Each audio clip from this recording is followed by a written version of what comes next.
او یاد کا وقت یا حبیبا او یاد کا وقت قال ربك جوبي لربستا للملائكة فرخوت إني جاعل في الأرض خليفة يقينا زغر زون كيما قزمك كي خليفة يو خليفة زجورون كيما قزمك كي خليفة يو خليفة خلیفہ سمانا سوکوئی خلیفہ دا مانا چه انسانان لوگ خپل منس کیو دی بل خلیفہ گان دی زمکی امور بدوی تزسپارم دی زمکی دی عبادوی چار بیان انسانان تا اللہ وائی زسپارم او یو دی بل پسی برازی درون نبورست بچی رازی بچی پسی بیاداس دی مسیحی یو بل زائناس دی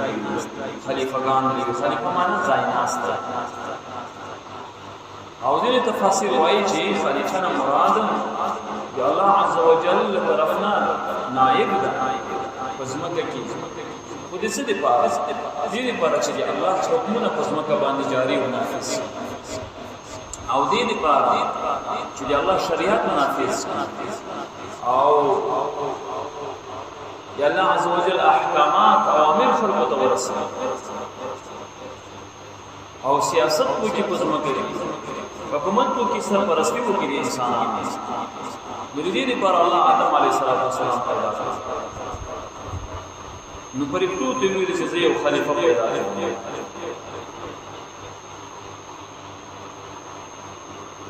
قالوا ذوی اتجعل فيها ایت گرزوی پروردگار فيها نظمک کی منارت منصب فيها چالتا فساد کبھی چې څوک په فساد کوي قسمه کوي ويسفك الدماء او ویني بدوي ونحن موږ چې نسبح بحمدك موږ باقي بیانو د استاد حمد و ثنا سره ونقدس لك او د استاد تعظیم کو د استاد لوی بیانو یا تا تخپل صفات ثابت یا خپل پاکي خاصه لپاره کو خپل اخلاق سره ځانونه صفا کوو ستاره پاره پرواز پرښتو دا اعتراض وکړي څنګه پرښتو اعتراض نه وکړي ځکه هغه معصوم بندگان دی الله عز وجل هغه دی رب العالمین په کار باندې اعتراض نشي کولای نه کوي دلته پرښتو استفسار کوي معلومات کوي ستنه کې چې رب نو ته داسې څوک پیدا کړې په مکه کې چې فساد وکړي ویني بدوي ویني او بلی کله عبادت لپاره ویني عبادت لپاره عمومه کفایت کوي دستا حمد و ثنا وایي نو دا به حکمت څه شي اوس دا ولې دا خبره وکړه چې یا خدای ته د دې خبرې مذاکره رب العالمین کړو چې زه داسې انسان پیدا کوم چې هغه د خاور نه جوړوم او بیا به دوی اولاد وي په دې اولاد کې بخلمتونه وي حسد به وي کینې به وي او وجل به وي سره د دنیا کې به دا خبرې په دې خبرو رب دې پیدا ورکړي وي چې داسې کیسې به وي نو اوس وایي رب ته چې رب باندې په دې حکمت څه شی او یا ځینې روایت کې راځي چې انسان نه کیږي الله عز وجل پیریان په ځمکه باندې مقرر کړی نو پیریانو چې کوم دا فساد شروع کړ دیو بل قتل قتال به کوم ویني به ورنو بیا الله په دې وشړل ازمکو دا غرونو ته او دشت بیابانو ته سندونو ته وشړل نظمکه چاته الله په صالح وکړه آدم دې پات نو فرښتو په ذهن کې امه خبره و چې اسنه چې پیریانو په شان باندې بیا دې فساد کوي نو الله ورته جواب قال الله إني أعلم ما لا تعلمون يقينا زوجي نفع غصباني تاسو نه پیږي وعلم آدم الأسماء او رزق آدم عليه الصلاة والسلام تعالى پاک الاسماء كلها طول شيئا نمونه دي طول شيئا طول نمونه وريا دا څومره علوم چې نن سبا دي دا نمونه دي د هر شي خپل حکمت را کار ده یوونه کار اخستل دي سیاست په څنګه کوي تربیت په څنګه کوي دا ټول نمونه او دا علوم الله پاک آدم علیه السلام ثم عرضهم على الملائکه بیا دا پیش کړو فرښتو باندې فرښتو دی ویل چې تاسو اوس دا نمونه مونږ ته وښایي. فقال الله انبئوني باسماء هؤلاء، خبر راکئ ما ته په نومونو د دې شیانو سره ان کنتم صادقین، که چېرته وایي تاسو رښتوني په دې کې رښتوني یې چې بس مونږ کفایت کوو د عبادت لپاره، په دې کائناتو کې مونږ د ستا حمد و ثنا وایو کفایت کوو، نو بیا شابه اوس د دنیا په خبرو کې مونږ ته ووایي دغه شی څه ده، مثلا غره ته څه وایي، غلامکۍ ته څه وایي، پلانکۍ ته څه وایي، جهاد به څنګه کوي. د دې دنیا د دې ځمکې چې کوم مربوطه امور دي، خوراک څه شی ده، میوه څه شی ده، نو دا خو فرښتو ته پته نه لګېدله. فرښتې نوراني مخلوق د الله په نور نه پیدا کړي، دې سره یې کار نشته، هغه په تولد او تناسل نه پوهېږي. نو فرښتې چې کوم دي هغوی یې معذرت پیش کړي. قالو دوی وایي سبحانک پاکي د تا لره ای رب، لا علم لنا هیڅ علم موږ لره نشته، الا ما علمتنا مګر هغه علم موږ سره شته چې تا راته ښودلی دی. انک انت العلیم الحکیم، بېشکه ته همدا ته پوهې ای پروردګاره، یوازې ته پوهې الحکیم حکمت والا، ستا حکمتونه دي او ستا علم ده، موږ خو نه یو خبره په دې شیانو. قال الله ویل یا آدم، ای آدم، ټول حاضر دي فرښتې و آدم، ای آدم انبئهم باسمائهم، دوی ته خبر ورکړه د شیانو سره دا نومونه ورته وښیه، شابه لګیا شه. فلما انبأهم، پس هر کله چې خبر ورکړو دوی ته آدم علیه السلام باسمائهم د شیانو په نومونو سره علم ثابت شو. قال الله ویل فرښتو ته الم اقل لكم، ایا ما نو ویل تاسو ته انی اعلم غیب السماوات والارض، چې یقینا زه پوهېږم د اسمانونو او د ځمکې په هغه پټې خبرو باندې، واعلم او زه خبر یم ما په هغه څه باندې تبدون چې تاسو یې ښکاره کوئ، او ما کنتم تکتمون، او څه چې پټوئ، ستاسو پټې خبرې ښکاره خبرې ټول موږ ته معلومې دي. نو وګورئ د آدم علیه السلام په دې خلقت کې څومره کمالات، څومره ډېر علم ورسره ده، څومره ډېرې خبرې ورسره دي. زما د خدایي مظاهره ده، او دا به سیاست کوي، دا به خدمت کوي، دا به ځمکه چلوي، د ځمکې امور به کوي، زما نمایندګي به کوي، زما احکامات به جاري کوي. دې فرښتو تاسو دا کارونه نشو کولی، دا د انسان کار و، دې دپاره ما آدم پیدا کړی. وَإِذْ قُلْنَا، ویاد کا وقت اذ قلنا چې مونږ وویلې للملائکة ټول فرښتو ته اسجدوا سجده وکړئ د تعظیم او د اکرام لآدم آدم ته، فسجدوا دوی ټول سجده وکړله الا ابلیس مګر ابلیس ابا انکار یې کړو، واستکبر، په داسې حال کې چې تکبر یې وکړلو. وکانه د ابلیس من الكافرین، لکافران نو دی الله په علم کې، دی الله په علم کې دی نو د کافرانو، الله ته معلوم چې دی په کفر دی. جمهور علما وایي چې ابلیس علیه اللعنت دا د فرښتو د ډلو نه و، ابلیس د پیري د ډلې نه، شیطانان د پیریانو د نسل نه. الله په سوره کهف کې وایي کان من الجن، دی د جنیاتو نه، لیکن د فرښتو سره زندگی وځکه لوی عابد و، عبادت گزار و، او الله ورته بې مثاله علم ورکړی. لیکن دلته خبره د تکبر شوله، د عناد شوله، چې کله الله فرښتو ته وویلې د تعظیم سجده وکړه، یعنې خپل تندی ځمکه ورته ولګوه یا آدم ته، د دې اکرام نه کوي. دغه سجده په پخوانیو قومونو کې جایزه وه، په شریعت اسلام کې دا سجده هم حرامه ده، لکه څنګه چې د عبادت سجده غیر الله ته کفر ده، داسې د تعظیم سجده هم په اسلام کې نشته، خو پخوانیو ملتونو کې دا وه. الله فرښتو ته وویلې سجده وکړئ، او د فرښتو په کار د رب منل، د رب حکم منل دي. نو فرښتو د الله حکم تعمیل وکړلو، خو ابلیس انکار وکړ، او د انکار وجه څه شی هغه دا وه چې تکبر یې وکړ، او دا د الله په ازلي علم کې و د کافرانو. الله ازلي علم لري د هر انسان، چې د ماجرا به څه شی وي، څه اعمال به کوي، نتیجه به یې څه وي. وقلنا مونږ وویل یا آدم، ای آدم اسکن اوسېږه انت ته وزوجک او بیبي ستا الجنت جنت کې، د جنت په دې باغ کې چې جنت عدن ده یا جنت المأوا ده، په هغه وخت کې جوړ شوی ده. الله وایي آدم ته مې ویلي ته او ښځه دې دلته په جنت کې اوسېږئ، وکلا دواړه خورئ منها د دې جنت نه رغدا پریمانا سچ خوري او چرت خوراک حيث شئتما چرتم چې خوخوي ولا تقربا او من ذكي دوار هذه الشجرة دغ وندا فتكونا من الظالمين بیا بشید دوار د ظالماننا خپلزان سره بظلم الله آدم علیہ السلام د خپل بدن د کړي پختینا بیبي ورته پیدا کړه او دې سره آدم علیہ السلام ته سکونت او اطمینان حاصل شو جنت کې یو شریک حیات او ملګری پیدا شو نبی الله پاک ویلي تاسو دواړه په جنت کې ګرځي او نعمتونه خوري څومره چې خوخوي خو دې وی ونه تمنو ورنځي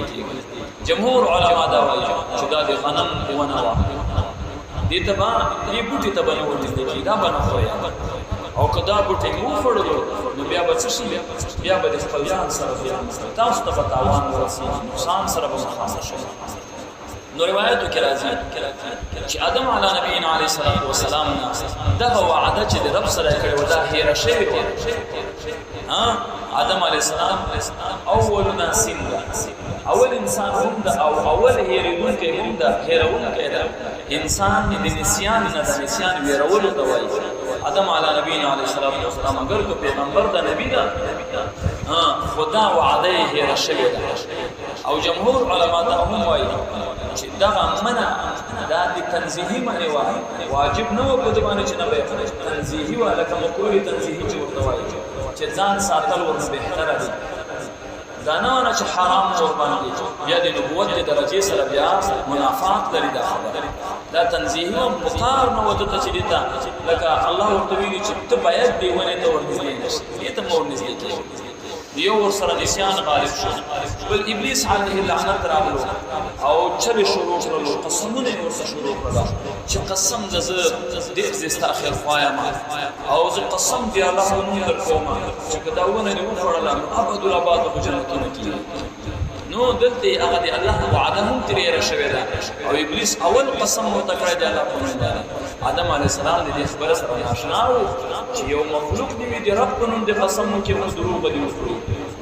بس په دې شکل باندې تیر استلو او هغه ونه وخو نو څنګه چې دیونه نه خراب کولو الله عز وجل دینه د جنت هغه جامع وباسه ذکر جنت جامع د دې دیونه سره منافات لرلو یا هغه شرایط پوره نشته د جنت نو الله په بل پړاو شروع کړو چې زمکه طرف ته اوس د زمکه طرف ته ول هم دا سزا نه د آدم علیه السلام دی په خپل حکمت بیان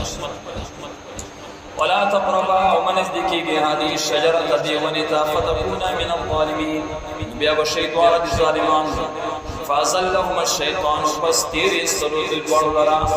آدم او حوا لرا شیطان غلط کړل دوی دوړ وی خو عن هذه جنتنا فاخرجهما ندوی دوړ راو سلم ما د اغ نعمتنا کانا فی جبی دوړ قرار لرلو نو یا روایت کې مختلف کیسې ذکر کیږي چې څنګه جنت ته بیا ورغلو څنګه ورسره صبر پیدا کړل مختلف کیسې ذکر کیږي دا کیسې دومره اهمي نه دي قرآن دې خبره مذاکره نه کړي او په صحیح احادیث کې هم دا خبره نه ذکر شوی دوی د ضرورت نشته بس شیطان یو شکل اشکال باندې دې څه ته دا خبره ورواچو نو الله وايي وقلنا وأمرهم أمروا اهبطوا كل شيء تاسو ټول كل شيء بعضكم قد سحال کې چې زین تاسو له بعض زین لربعض دښمنان کوي هل تب یو کشمکش روان وي ادم ته ویل ته هم ځه او بیبي دې هم در سره کوزکا او دې ادم سره اولادو شامل دا اگر په دې وخت کې اولاد نشي او سره شیطان ته هم د حکم شوجیز مکه ته کوز شي او کشمکش او مقابله روان شیطان به یو طرف ته پړای کش کوي او رب العالمین افکر به بل طرف ته ولكم في الارض يوم تصطع في الارض وزمك مستقر زائد قرار وزمك بقرار غالري هل تبر استاسو د خراب بندوبس وی د اسحاق بندوبس وی د ژوند او د مرګ تنظیم نیولای شو یو څو خبرال ته تیروي ومتاع یو څو وخت تیرول دي فائدہ خسل دي لاحین تر یو وخت پورې یو وخت پورې موږ ژوندۍ وی بیا په قبر کې تاسو څه وی قرار بلره او بیا چې د ورځ د قیامت ته راځي نظم کی طرح نسل روایت کی راضی آدم علی نبینا علیه الصلاة والسلام دا هندوستان سراندیب ورتوی کوم علاقه ورتوی په دې ځای کې الله را کوشول د اسمان د جنتونو او حوا به بچوا هغه د سعودي په ځای باندې جده ورتوی او جدي په خار باندې ځکه مرتجده وای جده نیات وای جدي نوم د نیات وای د دې ځای ته ځکه جده وای په دې باندې زموږ تاسو نیات راځي شوی دا چې حوا به ډېر وخت چې کوم دا ایبنتونه او د جدایي وخت یې کړی دا او رب ته جوړل په چغو باندې آخر کې الله دې دوی هغه مغفرت وکړو دوی هغه لفظ خلاف اولا کار چې ورنشوي ودای ورته معاف فتلقى پس دکړل واخستل آدم علیه السلام من ربه د خپل رب طرفنا د خپل رب نه ذکرلې واخستل کلمات یو څو کلمې د دعا لپاره یو څو خبرې ذکرلې فتاب علیه الله دې توبه قبول کړه د نبی د ګنا نه ورنشوي خلاف اولا کار ورنشوي دا نسیان ور باندې غالب شوی دا او ابلیس علیه اللعنت په قسمونه کړو د اجتهادي غلطي کړو دا د پیغمبر حق ګنا نه ده چون کې خلاف اولا کارو نو الله دې توبه قبول کړي انه بشهد الله عز وجل هو يوازي عند الله التواب توبه قبل كيدا بل څوک داسې نشته چې هغه د چا توبه قبول کړي الرحیم او کامل مهربان ده نو داسې الله مهرباني وکړه آدم او حوا باندې اوس هغه کلمات څه شی مفسرین فرمایي چې هغه کلمات هغه د ربنا ظلمنا انفسنا وان لم تغفر لنا وترحمنا لنكونن من الخاسرين ایزو مونږ راوا موږ په خپل ځانونو باندې ظلم کړی دا او کچیرته زموږ ته بخښش ونه کیږي نو موږ به ډیر زیات توانایو نشو موږ به تباہ او برباد نو ته موږ ته بخښش وکړه دا دعا ویل وینا په کلونو الله توبه قبول کړه ربنا ظلمنا انفسنا وان لم تغفر لنا وترحمنا لنكونن من الخاسرين قلنا اهبطوا منغ حكم صادر قدرت اهلكوا منها چکو شید دی جنت جميعا طول انسانان او پیریان او شیاطین ټول کوشش فاما ياتينكم بس کچیرتا خامخا ضرور تاسراش مني زمان طرفنا هدن یو هدایت پر راضی یا پیغمبر یا کتاب فمن تبع وچاهم چی اتباع کړه هدایا زما د هدایت زما د لار خود فلا خوف عليهم نو په دې باندې به هیڅ قسم خوف او ډار بنوي د قیامت د احوالنا ولا هم يحزنون او نبدو جلبي چې څور نه پاتې شو والذين كفروا او هغه خلق چې کفر وکړو انکار وکړو زموږ د هدایت او د لار خودنا